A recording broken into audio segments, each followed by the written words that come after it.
everybody. Hello. Are you out there? It's Come Lose It. It's me, Matt Duncan, your host.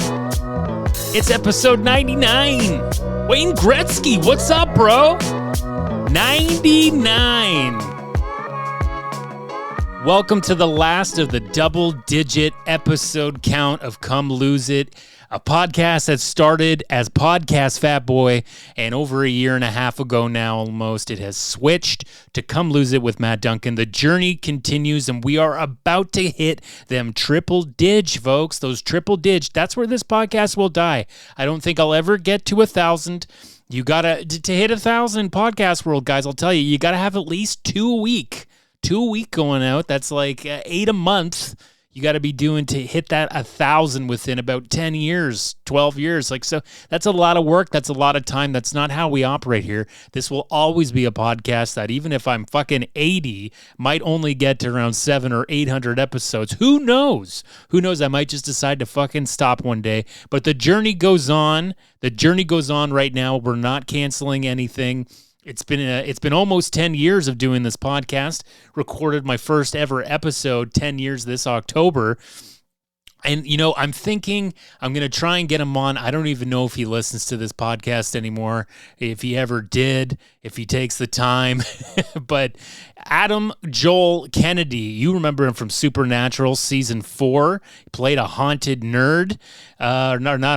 He was possessed. He was possessed in the Supernatural episode. And he was actually my first ever guest. Now, I didn't release it till episode 2, if you want to go back to that one. It's called Growing Up Skinny. But we did record that in October of 2013 when I was in Winnipeg. So this podcast technically started on the road, which, you know, I don't get to do very much. I do get excited when I can take this sucker on the road. I can do it at cottages or in other provinces or countries. I'll do it. I'll do it as bare bones as I fucking have to.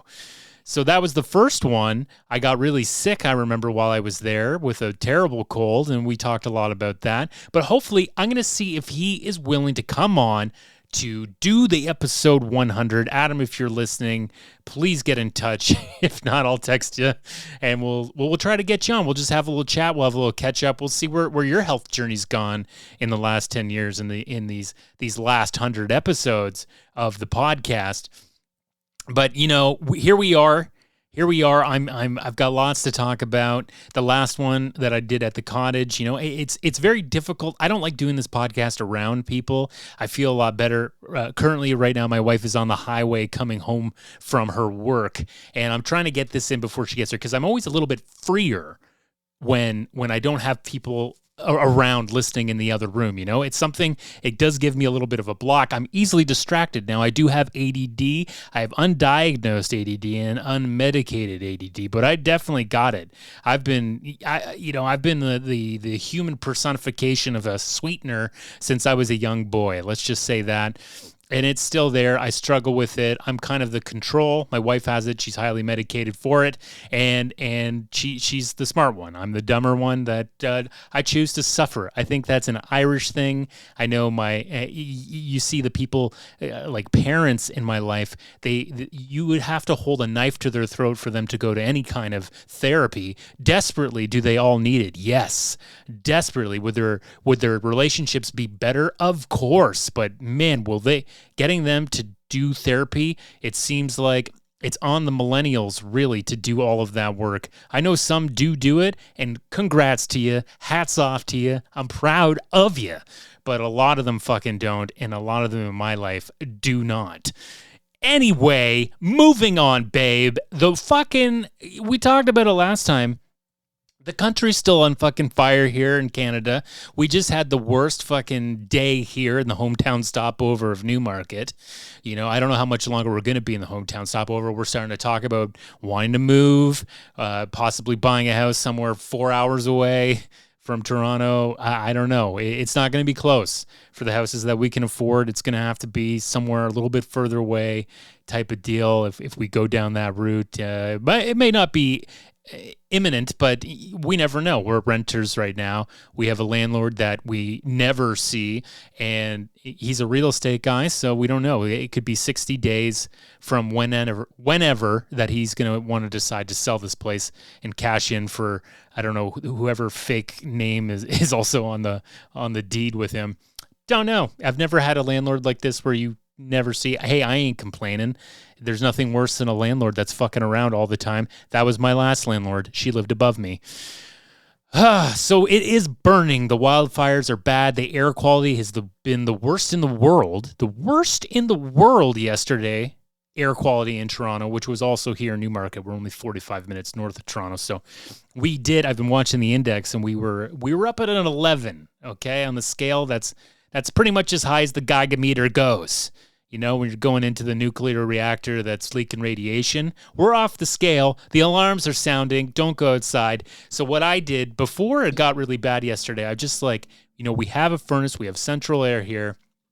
We've had a type of filter in that is, okay, if you're in the furnace game, you know what I'm talking about. We had an 1,000 rating one, which really is a MERV 11, which is good for allergies. It does a lot of the outside air that's coming in, like smog and stuff like that, exhaust from cars. That stuff does get filtered in a filter like that. But what doesn't get filtered so much is PM 2.5. Now, that is the particle that is coming from the wildfires. PM 2.5. It's particulate matter that is like 2.5 microns or smaller. I believe that's what it stands for. And so I went and I just went to Home Depot and I got a 1500 rating one, which is a MERV 12. And a MERV 12 will block the PM 2.5. So it's a bit of a finicky situation with furnaces, because if you get one that's a little too thick of a filter, if you go up to a MERV 13 or higher, then it's going to start to fuck with your furnace. It's not getting enough air. It's not pushing out enough. It fucks shit up. We had got some from Costco years ago that was like a 2200 or something like that. Way too thick, had issues. And sure enough, as we've been told by many of HVAC person, do not really go much higher than a 1500, especially if you have an older system. So we got the 1500 in right now for the summer. We'll go back to the thousands for, the rest of the year when there's no fucking fires burning all around us, blowing smoke from fucking Quebecois.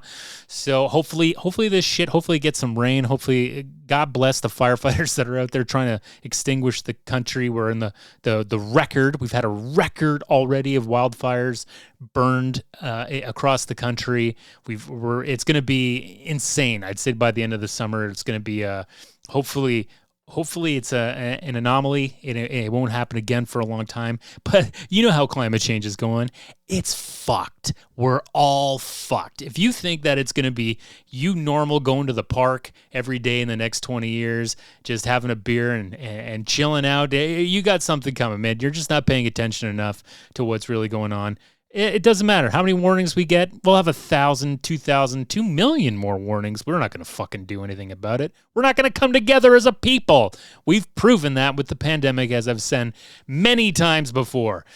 Now, there is a little bit of hope in Toronto as they've just gone through their mayor election, by-election. Of course, Mr. John Tory stepped down. He had an affair with one of his fucking staffers.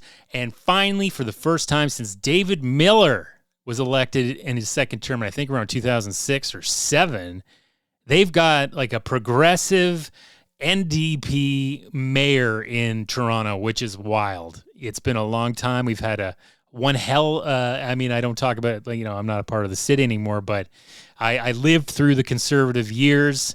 I did get a little bit of the David Miller action when I first moved to the city when I was 18 years old.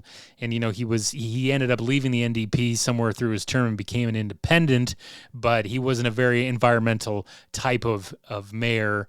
And I don't know if he got a ton of shit done, but at least now Olivia Chow has some real power, because Doug Ford has given that to the Toronto mayor with John Tory, where he could have had more stuff passed with less people voting for it. So a lot of power. She says she's not going to use it. Olivia, listen to me, girl. You got to use it. You're going to fucking have to use it, because you're going to get voted down on a ton of shit that won't pass. So you're going to have to strong arm it a little bit to get a little bit of progress going in that city, because Toronto is caving in on itself. It's a nightmare. Every time I go to fucking Toronto, it's a fucking nightmare. It's a fucking nightmare. And this is what's fucking pissing me off right now about my computer. You know, the screensaver turns on when I have it plugged into a monitor, and now I can't fucking turn it off. Fucking give me a sec here. Fucking piece of brand new. What the fuck is going on? Oh my god. Gotta fucking open the lid. What the fuck is this? Pay all this money for a new computer. What the fuck is going on? That's pissing me off. I don't like that at all. God damn it. God damn it. Fucking Olivia Chow, good luck. I voted for you the first time. You didn't win. And there's a lot of fucking clowns out in this one. That probably helped her get votes because there's just so many fucking clowns. Pour one out for Frank D'Angelo, the man who ran. You know Frank D'Angelo. He only got 343 votes. 343 people voted for Frank D'Angelo to be the next mayor of Toronto. Wow, that's really bad. That's pretty much, I don't know, 150 people outside those that you know, your family, the people in your campaign. Insane that he ran. He's such a contentious figure in the city. My question is, if Barry Sherman was still alive, if he was still backing you, Frank, if he was still giving you all that cheddar for your movies and your juice and everything else, he would have put money into that campaign. He would have put his vote into you. Now, I know the Sherman kids, they didn't give you a single one of those 343. They didn't give you one of those fucking votes. Definitely not. But would you have done a little bit better? Would you have hit 1,000? Would you have hit 8,000 like that fucking crazy fucking anti-vaxxer Chris Sky? I cannot believe he got 8,000 votes, and he is saying that there's fraud. He's doing the whole fraud thing, and oh yeah, there's people voting twice, and they this and that. His big fucking dumb veneers that he looks like he got at a discount, look like fucking dentures that are hanging out of his mouth. He looks like the stupidest fucking clown ever, and he had 8,000 votes. Still only 1%. He was nowhere close to winning this thing, but that dude should not have broke 1,000, right? There's 8,000 people out there that are like, yeah, that's how fucked up some of the people are in this city. I don't like it. I don't like it at all. Now, I would be remiss if I didn't make a little comment about the Titan sub that sank. The memes on Instagram have been unbelievable. The amount of jokes going about these people that died, that exploded in this tuna can that went down to the Titanic. Looks like that fucking window caved in. Saw some of the wreckage that they brought up. Saw the dome with the little porthole thing, and it didn't look like there was glass in it. So something's telling me that fucking glass shattered and it just fucking imploded right through there. I'm thinking that was the culprit there. Very dumb. Yeah, you know, you got to feel. I don't wish death. I don't wish that kind of death on anyone. But you're paying $250,000 for dumb shit like that. You should know better. But I think at least one of those people on there, they think it's cool probably that's the way they went. They went down and the fucking the Titanic killed them. The fucking Titanic took some more lives. It's been a while, but it's happened. And I'm not talking about people slitting their wrists because, you know, fucking Leo went down into the waters in the movies. That probably caused a few deaths. No one's talking about that at all. But I'm sure there were some there. We need to run a census. We need to see who fucking ended it because Leo didn't make it onto that fucking door. Sue Johansson died today. She's 93. I can't believe she's the same age as my grandmother. God damn, Sue, you are fucking old as shit. I saw Sue Johansson. She was the host of the Sunday Night Sex Show. I grew up watching it on Sunday nights. I went down there. I learned a thing or two. Let's say that. I think we all learned a thing or two from Sue Johansson. She died in a rest home. She was 93 years old. That's a ripe old age to go. It's a good time to go, in my opinion. And you know, there's a lot of guys that can do cunnilingus well because of her. And I got to meet her about 20 years ago when I was at college. She came. It was just before her show went off the air, and she was, you know, she would go into colleges and talk about sexual health. It was cool, you know. She was our Dr. Ruth. She was Canada's Dr. Ruth. She had a great career. And I think she was pretty important. Get her on the fucking Canadian Walk of Fame, folks. And it's not her birthday. It's not her fucking birthday, but it's others. A few. Okay, so who do we got today? Lily Rabe. Lily Rabe, you know, she's like that American Horror Story gal. I think she's 41 today. 41. Early millennial. One of them early millennials probably consider herself a Zennial. I kind of do as well. It's a lot of the Gen X people. They talk like their experiences are my experiences. So, we're a little mixed in there. 75 to 84, I would say. Zennial time. You don't really know. Who else we got here? We got the big Gary Busey. Gary Busey's still alive, folks. He's 79 years old today. He's has he taken a shotgun to his face once or twice in his life? He looks fucked. He looks like he's done a lot of speedball action in his life, which goes to show you, for someone who does cocaine and probably has as much in his life, you can survive it. You can live with it. So God bless him.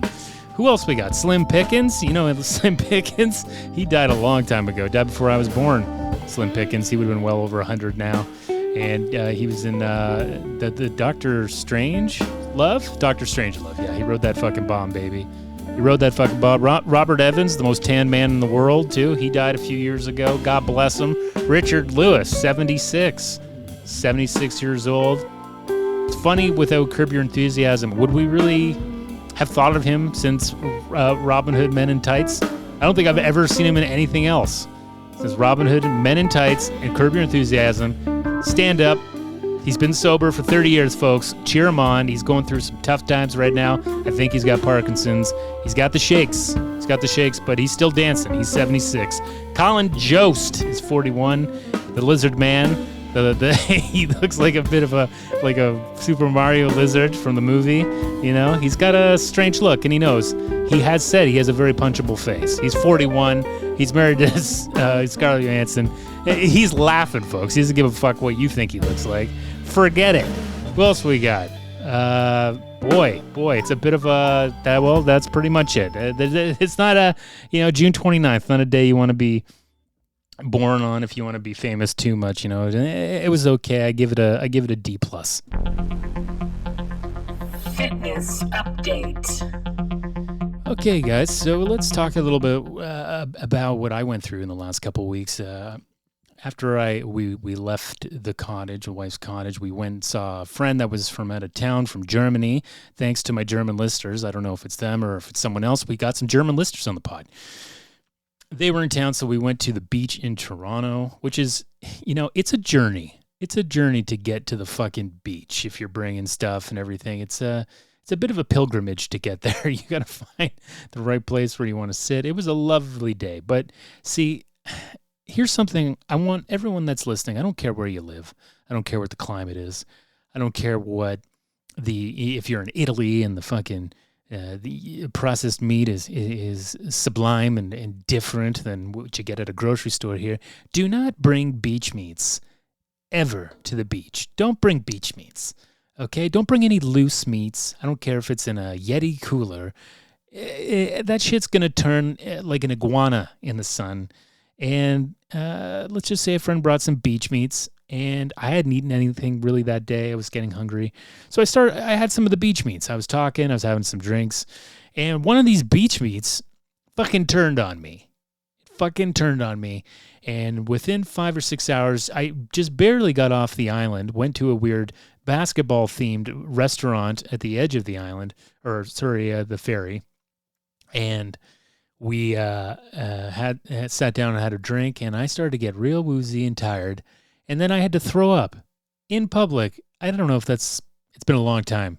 I think it's been 17, 18 years since I've thrown up in public, and I had to do it in a bush, tried to do it as quiet as I could, and then go back to my friend's place because we were too drunk to drive home, and just vomited my brains out for the next 8 hours, and then came home with no energy, the worst sleep of my life, and then the diarrhea started. And let me tell you, folks, it went away, and then it came back in a way that was like, it wasn't even like I felt sick. It just felt like I was a robot full of water, and it just kept filling up, and I just had to keep spraying it out. It was the most fucked up thing. It was so frustrating. I got no sleep about a week ago Tuesday. I think it was Tuesday night. And had to call telehealth, had to call my doctor. I was starting to get worried. It was like, what the fuck did I eat? What did I fucking put in my body? right? So talked to telehealth, seemed like everything was okay. They were just like, yeah, you're going through it. My doctor also said, yeah, you're still in that timeline of food poisoning where you're just not going to feel very well. But as soon as it was like finally done, I took an Imodium and I was fine. It never came back. And, slowly everything started to get working again properly.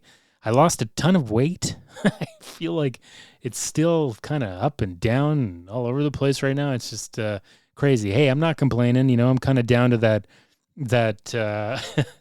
the fasting weight that I was getting to. I was starting to make real progress of that. Still trying to get back with the fasting. So because of the food poisoning, because of just feeling exhausted by life, I haven't been working out very much. I haven't been doing much at all. So I'm just kind of trying to, I've been on to the BioSteel. I don't know if you know about BioSteel. It's what all the athletes drink now. They don't drink Gatorade anymore on the bench. They drink BioSteel, and I'm obsessed with it. I love it. I love the BioSteel.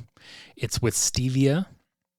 Now, I know we've talked before. We're going to talk a little bit more in the health news about sweeteners and what's going on in that world with aspartame, but the cold difference between stevia and aspartame is synthetic. Stevia is a plant. So I'm going to choose the one that is got to be healthier. I don't know if I think aspartame definitely has a lot of issues. I think it's still up for debate. I don't think it's, like even when they're saying it's carcinogenic, we're going to get there. We're going to talk about it, the carcinogenic properties of it and how they can't fully say. They're just like, yeah, it's probably carcinogenic, but they can't fully say. So we're still in that weird zone where you should just try to limit it, try not to have too much of it. But the fucking BioSteel and the stevia, everything tastes. The thing with stevia is it's kind of got a weird, bitter, sweet taste to it. You have to get kind of used to it.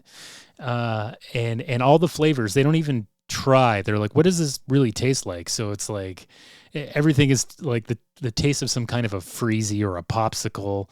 It's not, you're not going to get anything that really resembles a true sugary type of flavor. And I think that's great. Yeah. Give me a fucking, those popsicles that are a red, white, and blue flavor is fucking delicious. It's got lots of electrolytes in it. It's only 10 calories per one of these cartons. The only thing about them is they're very fucking expensive, man.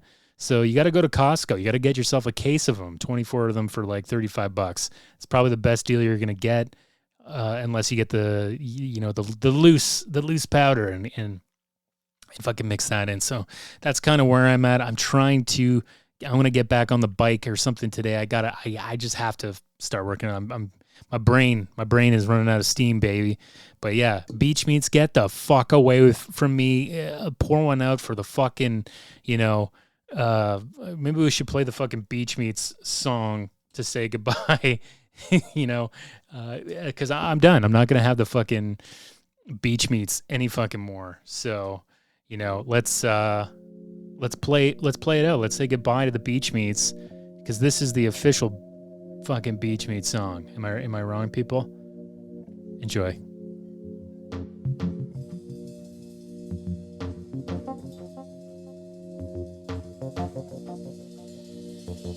Hit it. Just picture all those beach meats falling from the sky, getting sliced out of the tube at the fucking plant. The Beach Meat King. R.I.P. It's been 10 years. Okay. All right. Cut it. Okay. We're not going to listen to the whole fucking Sopranos theme song. But we are going to say goodbye to Beach Meats. No more fucking Beach Meats. Health news. News that is health related. Okay. There's a couple of things that I found interesting in the old health news. We've got an article on obesity and what it does to the brain. Okay, now just let's hear this doctor talk a little bit about it with the CTV News gal. Now, we've been told how being overweight can affect our bodies, but what can it do to our brains? So when we're overweight, especially the fat that is in the gut, in the visceral adipose tissue, it secretes compounds, including some we call cytokines and other hormones that damage the brain in the long run. They can cause low-level inflammation, hypertension, high cholesterol, and diabetes, and all of these damage the brain in the long run. And actually, obesity is the main reversible cause of dementia and Alzheimer's disease at present. So it's a major risk factor for later brain disease.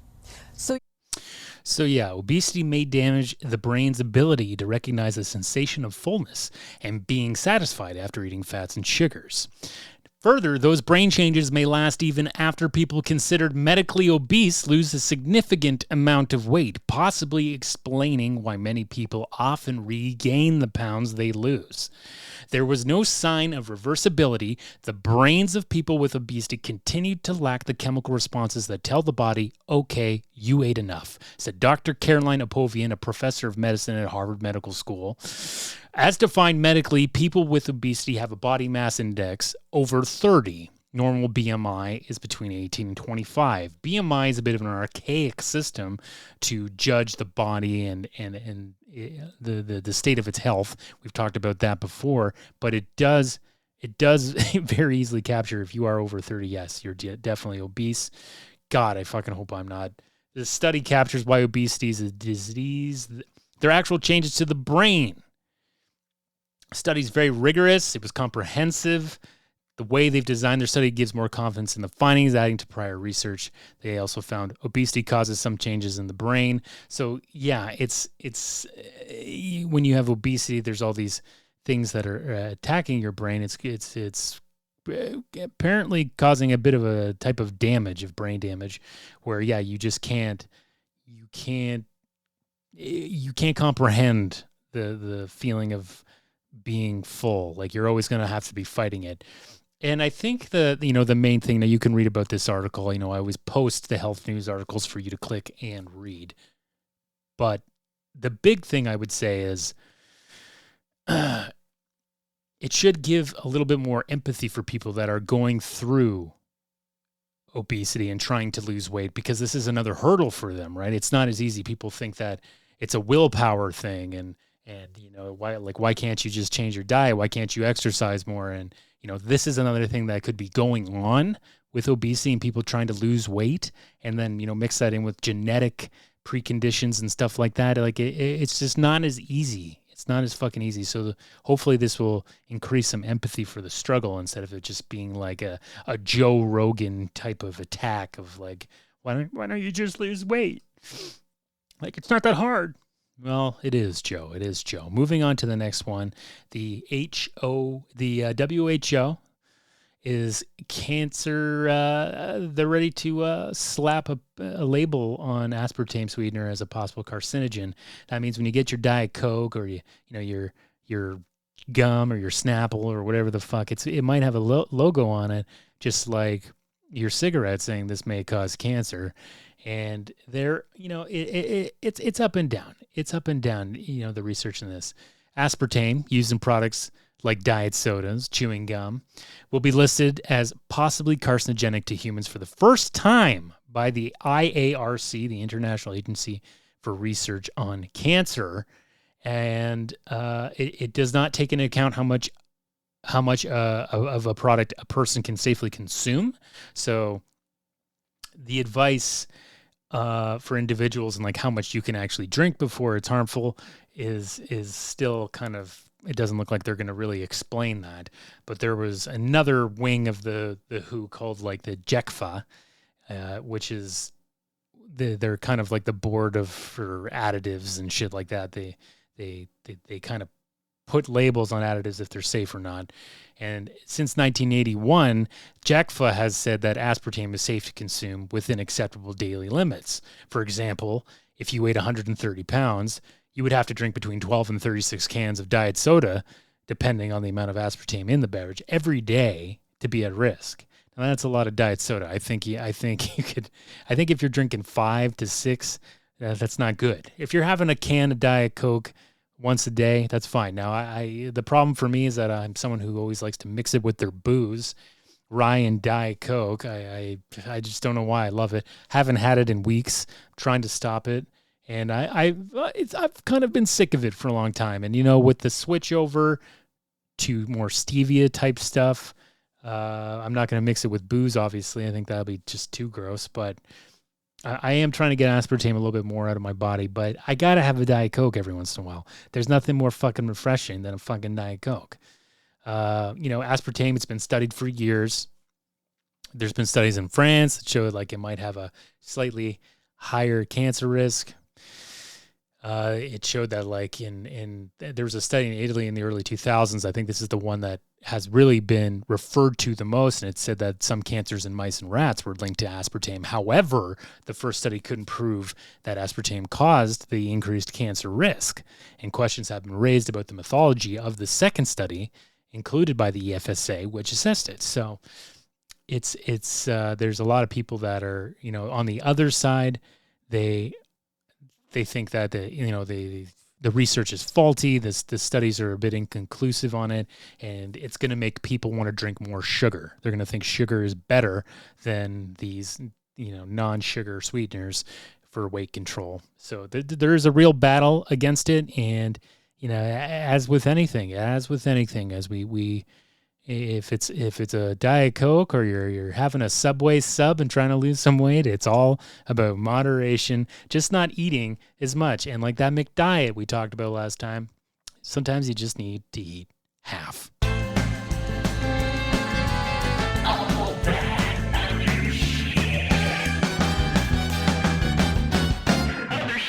Okay, let's finish this up with a few other shitsies. Because, we've gone a little long, but it's episode 99. It's the last of the double dig. What do you want me to do? It's the fucking last of the double dig. So we got to go. We got to finish June. We're in summer now. The world is still burning in Canada, but hopefully we've got some nicer days ahead of us. I do need to get to work. God damn it, finally. Watched... It was very difficult to watch, but I watched The Days on Netflix, and it is a Japanese show, 8 episodes about the Fukushima nuclear disaster in 2011.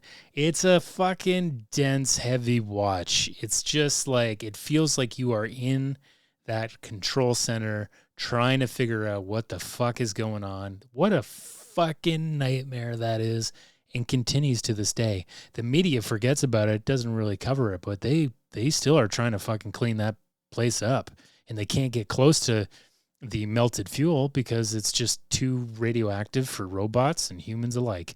So they've got a real problem there, and they still don't know what to do. Japan's really been through it. They've been through it. And, I don't think the show was that great. It wasn't that exciting, but it does really show you. It makes you feel like you're down in that fucking control room trying to figure out how to keep these 4 reactors from melting down. And very scary just to see what, I get it. I get why nuclear power is the future and why and because we're so fucking stupid everywhere else with the environment, we pollute in every other way and we can't stop. So if we're, burning coal and all that stuff is just too bad. We have to take the risk. We've got to put nuclear power stations in tsunami zones, and because of our, insatiable need for power, we have to take the risk. And this might not be over, the Fukushima. You should check it out. It's not great, and I'll always be on the fence with it. And there's no way you can convince me otherwise. What's up with Madonna? She had a fever for a goddamn month. Now she's in the fucking ICU. Some bacterial infection. What have you been eating, girl? You been getting those beach meats? Has Madonna been going into the beach meats? She's been wild. She's getting the plastic surgery. Everyone's coming after her for, starting to look a little bit like a toddler or something again, and her ass has got implants. She's all fucked up. She's having a hard time becoming a senior citizen, okay? And we get it. You're the material girl. But the material girl, you can't go out to the beach and just fucking eat a bunch of fucking salami in the sun. When it goes gray, stay away. When it goes gray, stay away. So that's going on with Madonna's. don't really care. But, I don't think we're ready to live in a world without Madonna. I think we still got to hear about her and her escapades and whatnot. I'm not ready. Let her get to the 70s. You know what I mean? Last thing I'll talk about, Prince Harry and Meghan Markle have lost their Spotify deal. I got to talk about this because clearly I'm a podcaster. They got paid $20 million for 12 episodes that they did on Spotify. Apparently, they've been shit-talked by executives at Spotify saying that they're grifters, that they didn't really interview anyone, that they just kind of took clips and, they had Meghan Markle create a script to it type of thing. And some are saying that's ridiculous. But at the end of the day, people hate these people. They really do. They do not like them. They don't like the royal family, but for some reason they hate these two even more. And it is a bit annoying. $20 million for 12 episodes. That's like apparently 12 hours of work they put into it or something. That's that's how dumb fucking money is in this world, Like people are farting in jars. They're the people that are making money on the internet with doing the dumbest shit. It's just like, we're at the end. We're at the motherfucking end, babe.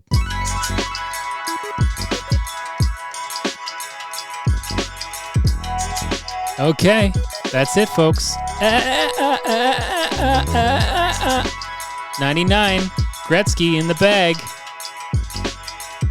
Episode 100, we'll see you in July with a guest. I gotta get a guest. Thanks for listening. All these episodes, let's have a good time. Get an N95 mask if the air quality's bad if you're in Canada. Don't be a fucking idiot. Wear a fucking mask.